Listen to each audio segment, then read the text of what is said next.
প্রথমে কি বলা হয়েছে যে হাত দ্বারা কোনো অন্যায় দেখলে কি দিয়ে? হাত দ্বারা পরিবার। যদি এর সক্ষমতা না থাকে মুখ দিয়ে। হাত দ্বারা আমাদের সক্ষমতা নেই। ধরেন এই এলাকার গুন্ডা পান্ডা সন্ত্রাসী একটা ক্লাব তৈরি করেছে, ক্লাবের মধ্যে নারীবাজি হয়, মদ গাঞ্জা হয়, জুয়া হয়, এলাকার ছেলেপেলে নষ্ট হয়ে যাচ্ছে, এরকম কিছু। আমি যদি সেখানে যাই বাধা দিতে, ইমাম সাহেব তার মুসল্লি নিয়ে যদি বাধা দিতে যায়, তাহলে দেখা যাবে যে এখানে মারামারি হবে। হেদের 2-4 জনের মাথা আপনি হয়তো ফাড়াইবেন, কি তারাও 2-4-5 জনের মাথা কি করবো? ফাড়াইবো। এলাকার মানুষ একটা বিপর্যয়ের মধ্যে পড়বে, কেস হবে, মামলা হবে, বিশাল ফিতনা সৃষ্টি হবে। এই জন্য এটা আমাদের দায়িত্ব। এটা যদি কোন থানা, এটা কসবা থানার ওসি সাহেব যদি 10-20 জন পুলিশ নিয়ে আসে এবং হামলা করে, এই কারারে এই ক্লাবের মধ্যে ফাইজলামি করতেছিস, যদি হামলা করে, তাহলে যত বড় সন্ত্রাসী হোক, ওই যে পিছনে জানালা আছে, ঘুইল্লা লাভ দিয়ে বইরা খেত করেছে, দৌড় দিব, দৌড়ে খেলায় পাও দেখা যাবে না, সে তো জোরে দৌড় দিব যে পাও দেখা যেত। তাহলে এটা আমার দায়িত্ব না। এটা যেটা নাকি এসব হবে, এটা আমাদের ওসি সাহেব, টিউনো, এমপি, মেম্বার, চেয়ারম্যান, তারা দায়ী থাকবে। যত পাপ হোক, তারা যদি এগুলো বন্ধ না করে, সম্পূর্ণ দায়ভার তাদের। তারা পাপী হবে, আল্লাহর কাছে জবাবদিহি করতে হবে। ইন্না লিল্লাহ, কি উপায় হবে জানি না তাদের, ওটা আমাদের নেই। তাহলে এই সক্ষমতা আমাদের নেই। আমাদের সক্ষমতা হচ্ছে কোনটা? মুখ দিয়ে পরিবর্তন করা। যদি ওই সক্ষমতা না থাকে, তাহলে 2 নম্বর আমাদের কোনটা? মুখ। এই যে মুখ দিয়ে পরিবর্তন করতেছি, আমি মদের বিরুদ্ধে বলতেছি, সুদের বিরুদ্ধে বলতেছি, দুর্নীতির বিরুদ্ধে বলতেছি, অন্যায়ের বিরুদ্ধে বলতেছি। মুখ দিয়ে পরিবর্তন, এটা হচ্ছে আমার দায়িত্ব, আমাদের। আলহামদুলিল্লাহ। যদি এরও সক্ষমতা না থাকে, যেমন আপনার তো কোরআন সুন্নাহ সম্পর্কে কোনো নলেজই নেই, আপনি জানেনই না কিছু, তেমন মানুষের 2-4 কথা কইবেন, কোরআন সুন্নাহর আলোকে নলেজ নেই, অথবা আপনার যে কোনো ভাবে আপনার কোনো মুখ দিয়ে বলার সক্ষমতা নেই, তাহলে কি করবেন? তাহলে এই মন্দ কাজটাকে অন্তর দিয়ে আপনি কি করতে থাকবেন? ঘৃণা করতে থাকবেন। সুবহানাল্লাহ। ইসলামী তরিকা, ইসলামী তরিকা। কিন্তু আমরা মন গড়া আবেগ দিয়ে ভুয়া ইসলামী দরদ দেখাই, এই দেখাই, সে দেখাই, এমনি হেমনে মন গড়া সিস্টেম ব্যবহার করি। তাতে করে মন্দ দূর তো হয় না, বরং মন্দ আরো বাড়ে। মন্দ আরো কি বাড়ে, বাড়বে। মন গড়া তরিকায় করলে, আপনার মন গড়া তরিকা করলে কমবে না, বরং কি বাড়বে। মাজার ভাঙে বিভিন্ন জায়গায় মন গড়া তরিকা, কোরআন সুন্নাহর সাথে কোনো পদ্ধতি তরিকা গ্রহণ করে না, মাজার ভাঙে জায়গায় জায়গায়। মনে করছে যে 100-200 মাজার ভাঙে ফেললে মনে হয় যে এই দেশ থেকে মাজার একদম শেষ, একদম শেষ হয়ে যাবে না, বরং মাজার আরো কি বাড়বে। মাজারওয়ালারা এক সময় সরকারের কাছে দাবি করবে, জঙ্গিরা আমাদের মাজার ভেঙে ফেলছিল, তৌহিদি জনতা আমাদের মাজার ভাঙছিল, সুতরাং আমরা সরকারের কাছে দাবি জানাচ্ছি, এই মাজারগুলোর জন্য সরকারি অনুদানে পুনর্নির্মাণ করে দেওয়া হয়। আপনি ভাঙছেন টিনের ঘর, সরকার এফরে করে দেব বড় বড় বিল্ডিং কইরা। তাইলে কমছে না বাড়ছে? বাড়ছে। 2-4-5 জন নাস্তিক রাস্তাঘাটে পেয়েছেন, আইন হাতে নিয়ে ছুরি মেরে মেরে ফেললেন। 2-4-5 জন নাস্তিক মারলে তো একদম শেষ। তো নাস্তিক তো দুনিয়ার নাই না, সারা বাংলার সমস্ত নাস্তিক গুলো অর্গানাইজেশন করবে, বলবে যে আমাদের উপরে যেভাবে আক্রমণ আসতেছে, এখন আর আমরা ছিন্ন ভিন্ন হয়ে চললে হবে না। যত নাস্তিক আসো, আমরা ঐক্যবদ্ধ হই, সংগঠন করি, সংঘবদ্ধ হই এবং ওদেরকে মোকাবেলা করি। তাহলে দেখা যাবো যে নাস্তিক কমবে না নাস্তিক আরো বাড়বে। কিন্তু আল্লাহ রাসূলের তরিকায় যদি হতো, তাহলে দেখা যেত যে সাপ মরতো, লাঠি ভাঙতো। আর মন গড়া তরিকার মাধ্যমে করার কারণে দেখা যাচ্ছে যে সাপ মরে না, কিন্তু লাঠি কি হয়? লাঠি ভাঙে। কোনদিন এগুলো দিয়ে আপনার যে কোনো মোমেন্টকে প্রতিবাদ করতে হবে, যে কোনো মোমেন্টকে প্রতিবাদ করতে হবে, কিন্তু সেটা হতে হবে কোরআন এবং সুন্নাহ অনুযায়ী। সুবহান। আমরা গাজার গণহত্যার বিরুদ্ধে বিভিন্ন উদ্যোগ নিতে পারি। যেমন এই মাইকের মাধ্যমে আমরা বলতে পারি, এই ওয়াজ মাহফিলগুলোতে গাজার উপরে গাজার মুসলিমদের উপরে যে ধরনের প্রতিবাদ আর কি বলে যেন যে জুলুম বলতে পারি, মসজিদের মিম্বারে বলতে পারি, বিভিন্ন ভাবে বলতে পারি, হ্যাঁ, এদের পণ্য বর্জন করতে পারি, অথবা রাস্তার দুধারে দাঁড়িয়ে প্লেকার্ড তৈরি করে এর মধ্যে কিছু স্লোগান লিখে আমরা কিছু স্লোগান দিতে পারি, জনদুর্ভোগ যেন সৃষ্টি না হয়, মানুষের জানমালের ক্ষতি না হয়, এই ধরনের উদ্যোগ আমরা গ্রহণ করতে পারি। এটা আমাদের জনগণ আমরা এইভাবে করতে পারি। কিন্তু মূল দায়িত্ব ছিল সরকারের এই প্রতিবাদ করার। ডক্টর ইউনূস সাহেব আমাদের প্রধান উপদেষ্টা, তিনি যদি হুঙ্কার দিতেন ইসরায়েলকে, আর যদি একটা ক্ষেপণাস্ত্র গাজার অভ্যন্তরে পড়ে, তাহলে আপনাদের সাথে কূটনৈতিক সম্পর্ক আমরা ছিন্ন করব, প্রয়োজনে আপনাদের বিরুদ্ধে আমরা সামরিক ব্যবস্থা নিতে বাধ্য হব। এইভাবে যে সৌদি আরবের বাদশারা হুঙ্কার দিত, আরব আমিরাতের বাদশারা হুঙ্কার দিত, কুয়েত কাতারের বাদশারা, বাহরাইনের বাদশারা, জর্দানের বাদশারা, হ্যাঁ, তুরস্কের প্রেসিডেন্ট, পাকিস্তানের প্রেসিডেন্ট, সারা মুসলিম বিশ্বের প্রেসিডেন্টরা যদি ইসরায়েলকে হুঙ্কার দিত, খবরদার একটা ক্ষেপণাস্ত্র যদি পড়ে, তাহলে কিন্তু আমরা তোমার বিরুদ্ধে সামরিক ব্যবস্থা নিতে বাধ্য। তাহলে আমার তো মনে হয় যে একটা ককটেল মারার সাহসই করতো না ইসরায়েল, একটা ককটেল মারারও কি করতো না। কিন্তু জনগণের দিক দিয়ে এই করতেছে সেই করতেছে, হেরা আসছে ঘুমাইতেছে, কোনো খবরই। বরং নেতানিয়াহু বলেছে, নেতানিয়াহু অবৈধ রাষ্ট্র ইসরায়েলের যে ভুয়া প্রেসিডেন্ট, সে বলেছে কি, ওই যে জাতিসংঘের এক ভাষণে বলেছিল, জাতিসংঘ অধিবেশনে অংশগ্রহণ করেছে, অনেক রাষ্ট্র নায়করাই বক্তব্য রেখেছে, ওর নাম যখন ঘোষণা করা হয়েছে ওয়াক আউট করেছে, অনেকেই আউট হয়ে গেছে, ওর বক্তব্য শোনে না।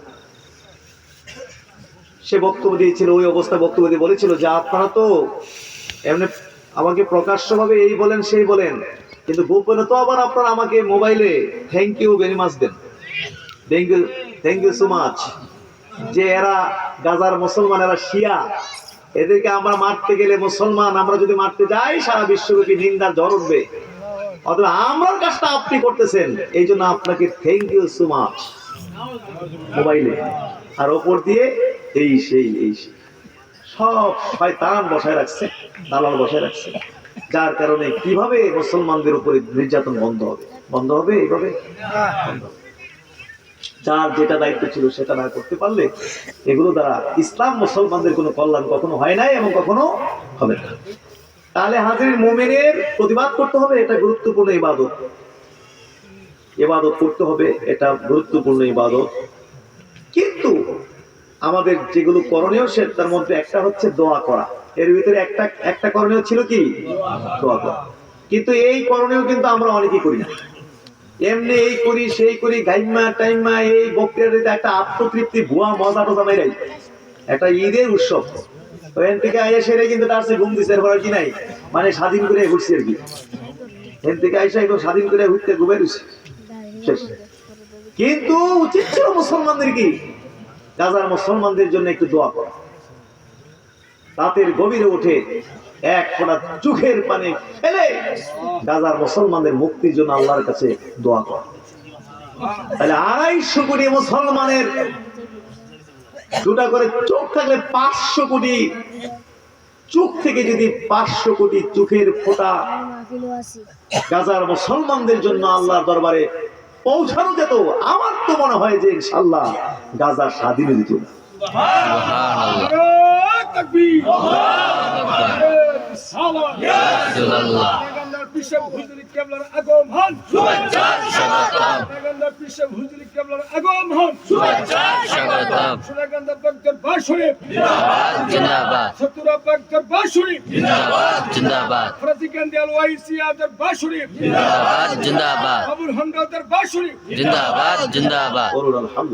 আলহামদুলিল্লাহ। চোখের পানি ছাড়তে রাজি না, কোরআন সুন্নাহর তরিকায় আমরা কাজ করতে রাজি না, ভুয়া মন গড়া তরিকায় করবা। আবার তারাই এবার আমরা বেদাতি করে হাজার হাজার বেদাতের সাগরে হাবুডুবু খাইতেছে, তারা আমরা বেদাতি আগাগোড়া সব বেদাতি। কিন্তু আমরা করি প্রতিকা সুন্নত তরিকায়, আমরা বানাইলাই বেদাতি, আর তারা হয়ে যায় ইসলামের সৈনিক। তারা হয়ে যায় ইসলামের কি ভুয়া সৈনিক, আন্তাজি সৈনিক, হাও সৈনিক। এইভাবে সৈনিক হয় না, বেদাতি ওন যায়। লম্বা একটা জুব্বা আর এই সেই পরে আর কড়া বক্তব্য দিলেই হয়ে যায় না। বলেন সকলে আমরা কোরআন সুন্নাহর উপরে চলতে রাজি আছি কি? বলুন সকলে আমিন। না আমরা লোক জিহাদ করি, ব্রাউনবাড়িয়া মাহফিল করতে দেয় না, কত বড় জিহাদ করছে, ইসলাম কায়েম করেছে। ব্রাউনবাড়িয়া শহরে মাহফিল করতে দিল না, তো ওখানে দিবে না মাহফিল করতে, কয়েকবার প্যান্ডেল করেও বাপ হুমকি দেয় ছাত্ররা নাকি আক্রমণ করবে মাহফিলের উপরে। প্রশাসন করে আমরা ছোট্টখাটো বিষয় নিয়ে ওদের সাথে বার্গেনিং করতে যাই না। হাজার হাজার মাদ্রাসার ছাত্র আছে, এরা থানা গ্রাহ করে এই করে সেই। সুতরাং আমরা তো 5 মিনিট, রাষ্ট্রযন্ত্রের কাছে তো এরা ওয়ান টুর ব্যাপার, পানি বা ব্যাপারই না রাষ্ট্রযন্ত্রের কাছে। কিন্তু আমরা চাই না যে ছোট্টখাটো বিষয় নিয়ে এদের সাথে কোনো যায় ঝামেলায় জড়ায়। এরা রাজা হয়ে চলুক এরা মনের, কিন্তু 10 মিনিটের ব্যাপার না।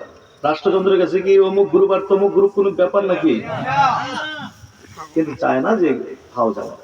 ওই কিশোরগঞ্জে সেখানেও মাহফিল করতে দিবে, প্রকৃত বেদাতিরা মাহফিল করতে দিবে। ওখানে গত বছর, এইবার যে করে এর আগের বছরও মাহফিল দিবে না করতে, বারবার খালি আমাদের মানে বিরুদ্ধে মিথ্যাচার করছে। আমরা নাকি গান বাজনা করি। আচ্ছা, মিথ্যার যে একটা লিমিট থাকতে বোধ,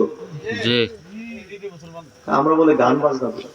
ওই হিসাব যদি আসে মাহফিলে, এলাকার আইন শৃঙ্খলার অবনতি ঘটবে, কারণ এই পিসাব বেদাতি, এই পিসাব গান বাজনা করে। আমাদের লোকেরাও আবার নাসুর বান্দা যে আমরা মাহফিল করবই। এরপরে শেষ পর্যন্ত প্রশাসন আমাদেরকে অনুমতি দিছে, কিন্তু শর্ত লিখে দিছে যে গান বাজনা করা যাবে না। গান বাজনা করা, গান বাজনা সারা ওই মাহফিল তুই লাগছি আর কি। আমরা দোল তো বলা নিছি না, এটি সব রয়ে গেছে দরবার ওই না। আমরা ঘরে ঘরে দোল তো বলা আছে না। মিথ্যা বলার তো একটা সীমা থাকতে হবে। কেমনে কয় সময় মিথ্যা কথা বলে। এরপরে এই বছর আবার এই মাহফিল করতে দিবে না, আবার শুরু করছে। দিবে না কোনোভাবে দিবে না। আমাদের তারাও নাসুর বান্দা ভাবছে যে খাইছে আমার, এবার যদি বন্ধ করে ফেলে তাহলে তো আগামীকাল আমরা এখানে শব্দই করতে পারতাম না। সুতরাং এইবার আমাদেরকে যে নবীরা বাস্তবায়ন করতেই আবেদন করছে।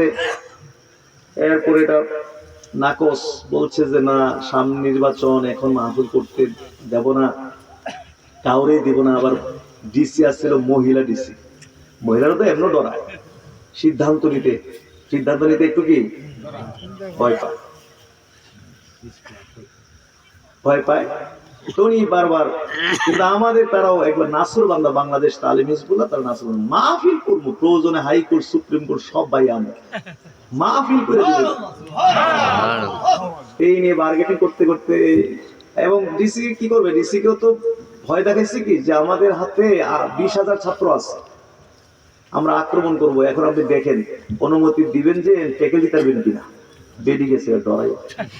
20,000 ছাত্র আক্রমণ, আবার ছাত্ররা তো ডরায়, বাংলাদেশের মানুষ আছে কি কোন ঠিক না, ডরাই গেছে। এরপরে পেন্সিল লাগে, এরপরে আল্লাহ হুকুম বিডিআর থেকে ট্রান্সফার হয়ে গেছে, কই জানি গেছে। আর মই দিদি আবার শিক্ষা মাহফিল করে বসে। বলেন আলহামদুলিল্লাহ। তো কি ব্যাপারটা কি, এগুলো কি শুরু করেছেন? অন্ধ মানে রাখবেন কেন মানুষকে? ওপেনলি কথা বলার সুযোগ দেন, আপনারা বলুন, আরেকজনকে দেন, মানে যাচাই করুক না কারা প্রকৃত কোরআন সুন্নাহর মানদণ্ডের উপর আছে, কারা প্রকৃত বেদাতি। আপনারা বেদাতি না আমরা বেদাতি, একটু যাচাই বাছাই হোক না। খালি এক রকমের বক্তব্য শোনায়া মানুষকে গোলাম বানায় রাখবেন, অন্ধ বানায় রাখবেন, আপনাদের পূজারি বানায় রাখবেন? জবাব দিবেন কি? আমরা কোনো পীর পূজা করি না, আপনারাই করেন নেতা পূজা। আমরা কি পীর পূজা করি? এই যে পীর পূজা চলতেছে এখানে, কোরআন সুন্নাহর আলোচনা, বিশুদ্ধ কোরআন সুন্নাহর আলোচনা শুনতে চলতেছে, এগুলো আমরা শুনতেছি, এগুলো আমরা আমাদের জীবনে বাস্তবায়ন করি। কিন্তু আপনারা তো নেতা পূজা করেন। নেতায় যদি নির্দেশ দিয়ে দেয় যা বেটা হরতাল কর, ওই যে পূজা যারা করে তারা তো আর কোরআন হাদিস দিয়ে যাচাই বাছাই করে না। নেতাই কইছে যাই হরতাল, নেতাই কইছে গাড়ি ভেঙে নাও, ভেঙে ফেলতেছে, নেতাই কইছে এইটা করো সেটা করো, করতেছে। কোরআন সুন্নাহ দিয়ে কোনো যাচাই বাছাই করছে না। তারা করছে নেতা পূজা, আমির পূজা, সভাপতি পূজা, আর আমরা করছি কোরআন এবং সুন্নাহর অনুসরণ। কিন্তু দোষের বেলা আবার আমরার উপরই দেয় যে আমরা নাকি বেদাতি, আমরা নাকি পীর পূজা করি। আল্লাহ হেদায়েত করুক তাদেরকে, বলুন আমিন। জোরে বলুন আমিন।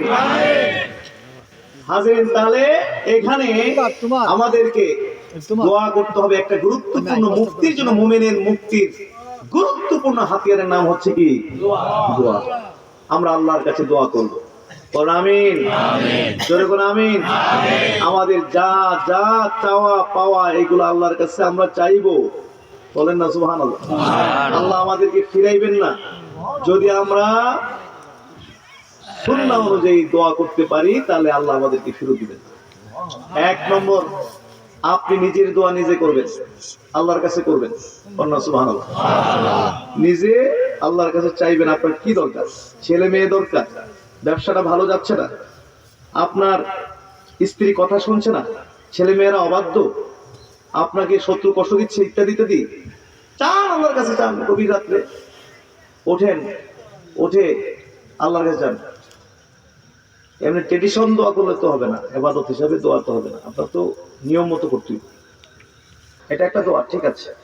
কিন্তু গভীর রাত্রে আপনি ঘুম থেকে জেগে, স্ত্রী ছেলে মেয়ে সব ঘুমায় আছে, আপনি দোয়ার উদ্দেশ্যে ঘুম থেকে জাগলেন, ওযু করলেন, হ্যাঁ 2 রাকাত নামাজ পড়লেন, নামাজের সেজদার মধ্যে আপনি কি চাওয়ার দরকার সব চাইতেছেন, কাঁদতেছেন, এক ফোঁটা চোখের পানি বাইর করা, আরে বাপ রে বাপ, কত কঠিন আল্লাহর কাছে হ্যাঁ দোয়া করা, এটা কত কঠিন। জোরে কন্যা সুবহানাল্লাহ। ওই তাহলে 1 নম্বর, নিজে আল্লাহর কাছে কি করতে হইব? চাইতে হবে। কারণ আপনার যে প্রয়োজনটা, আপনি যেইভাবে চাইবেন, আপনার চাওয়াটাকে আরেকজন এমনি চাইবো না। আপনার যদ্দূর গর্জ আরেকবার আর কি অদ্দূর গর্জ হবে না। এই জন্য নিজে 1 নম্বরে আল্লাহর কাছে অন্তরস্থল থেকে চাইতে হইব, বুঝাইতে হইব এটা আমার লাগবে, আমার এটা দিতেই হইব, এটা আমার, এটা বুঝাই দিতে হইব। বলেন না সুবহানাল্লাহ। আল্লাহ চাই যে আমাদের চাই আনে তো কষ্ট করে নেই, এটা আল্লাহ পছন্দ করে। এইভাবে আপনি ধৈর্যের সাথে 6 মাস, 1 মাস, 5 মাস, 1 বছর আপনি চাইতে থাকেন, আপনি দেখবেন যে হঠাৎ করে কবুল। আপনার স্ত্রী মেয়েগুলো ডেসপারেট ছিল, বেপরোয়া ছিল, কথা শুনতো না, অবাধ্য ছিল। আস্তে আস্তে মনে হচ্ছে যেমন ঠান্ডা ঠান্ডা লাগতেছে, দিদি ঠান্ডা ঠান্ডা মনে হচ্ছে। ব্যাপার কি? ঠান্ডা ঠান্ডা মনে হচ্ছে। ব্যাপার অন্য কিছু না, দোয়ারে অ্যাকশন শুরু হয়ে গেছে। ছেলেরা কথা শুনতো না, কাঁদতেছেন। ব্যাপার কি? ঠান্ডা মনে হচ্ছে কেন? ব্যাপার অন্য কিছু না, দোয়ার অ্যাকশন। ব্যবসাটা ইদানিং একটু ভালো যাচ্ছে, ভালো দেখতেছি, ভালো ভালো একটু চাঙ্গা হয়ে উঠতেছে। সুবহানাল্লাহ। আপনার শত্রু কষ্ট দিচ্ছে, শত্রু দোয়া করতে থাকছেন, আপনি হঠাৎ করে হাত মিলাবে, সরি আমি আর তোমার সাথে বার্গেনিং করবো না, বুঝতে পারি নাই, মাফ করো। দোয়ার অ্যাকশনে এমন হইতে পারে এলাকা থেকে উদাও ইসদারেগা, দোয়ার ঠেলায় এনে একটা যে কোনো ফেসে ভরে যাবো গা, শত্রু ফেসে পড়া এলাকা থেকে উদাও। ব্যাপার কি? ওরে দেখি না, আরে হে তো এমন ফেস লাগাই এলাকা থেকে ভাগছে, এটা দোয়ার ঠেলায় ভাগছে। বুঝতে পেরেছেন কি? তাহলে 1 নম্বরে আমাদের যা চাওয়া পাওয়া ইত্যাদি, এর জন্য কিন্তু মেহনত করতে হবে, কষ্ট করতে হবে, আল্লাহর কাছে আমাদের চাইতে। সুবহানাল্লাহ। তারপরে মানুষের কাছে দোয়া চাইতে হবে। মানুষের কাছেও কি দোয়া চাই। পীর মাশাইখদের কাছে দোয়া চান, নেককার লোকদের কাছে দোয়া চান, মসজিদে ইমাম খতিব সাহেবের কাছে দোয়া চান, বাপমার কাছে দোয়া চান, অমুকের কাছে তমুকের কাছে দোয়া চান। বুঝতে পেরেছেন কিনা? যে কোনো মুমিনের কাছে দোয়া চাইতে, এটাও সুন্নাত। দোয়া চাওয়াও কি? আল্লাহ রাসূলের কাছে তার সাহাবারা দোয়া চাইতেন, চাইতেন না? দোয়া চাইতেন। বলছেন যে আল্লাহ রাসূল বৃষ্টির জন্য দোয়া করেন, দোয়া করেছেন, সাথে সাথে বৃষ্টি শুরু হয়ে গেছে। আবার বৃষ্টি বন্ধের জন্য দোয়া চাইছেন, আল্লাহ রাসূল দোয়া করে দিলেন, আল্লাহুম্মা হাওয়ালাইনা ওয়ালা আলাইনা। মদিনার আশেপাশে বৃষ্টি দেন, হাওয়ালাইনা আশেপাশে বৃষ্টি দেন, ওয়ালা আলাইনা আমাদের আল্লাহ গুনাহ। ছোট্ট করে গালি একটু দোয়া করে দিয়েছে, সাথে সাথে আপনার বৃষ্টি বন্ধ হয়ে গেছে। এই জন্য দোয়া কি করতে হইব? চাইতে হবে, এটা সুন্নত। মানুষের দোয়া চাওয়া কি? আলেম ওলামা, পীর মাশাইখ, ইমাম খতিব, নেককার, পরহেজগার, যে কোনো মুমিনের কাছে দোয়া চাইবেন। এটা এটা দোয়া কবুলের জন্য এটাও লাগবে। কন্যা সুবহানাল্লাহ। হাজরিন, এইভাবে আমাদেরকে আল্লাহর কাছে দোয়া চাইতে হবে। বাংলাদেশে এগুলো এখন আর নেই, দোয়া চাওয়া হয় না, সালাম দেওয়ার সময় হয় না, আবার দোয়া করবো কোন সময় একজন একজন নেই। সালাম দেওয়ার সময় আছে? আগে তো সালামের পরিমাণ বেশি আছিল, এখন মানুষ এত ব্যস্ত যে সালাম দেওয়ার সময় মাথা গুঞ্জা যায়, সালাম দেব কোন সময়, সময় নেই। আরব দেশে কিন্তু এগুলো আছে, এই জন্য বরকতও তাদের অনেক বেশি। একজন একজনের সাথে দেখা হলে আরে বাপরে, এই যে কপালে চুমু খাচ্ছে, মহানাগা করছে, আর একজন একজনের সমানে দোয়া চলতেছে। বলেন না সুবহানাল্লাহ। মূল কথা একজন একজনের কাছে যে কাজে গেছে ওই মূল কথায় যাইতে এটা 3-4 মিনিট খালি দোয়াই চলবে একজন একজনের লিখে, সালাম কালাম কত কিছু চলে। এই জন্য মাশাআল্লাহ ভালো লাগছে, আল্লাহ তার বরকত দিয়ে রাখছে। আর আমাদের সময় নাই, হ্যাঁ, কথা কইব দূরের কথা, আপনার সালাম দেওয়ারে কি নাই, দোয়া করবো আর দোয়া দিব কোন সময়, এক ওই দোয়া দিতে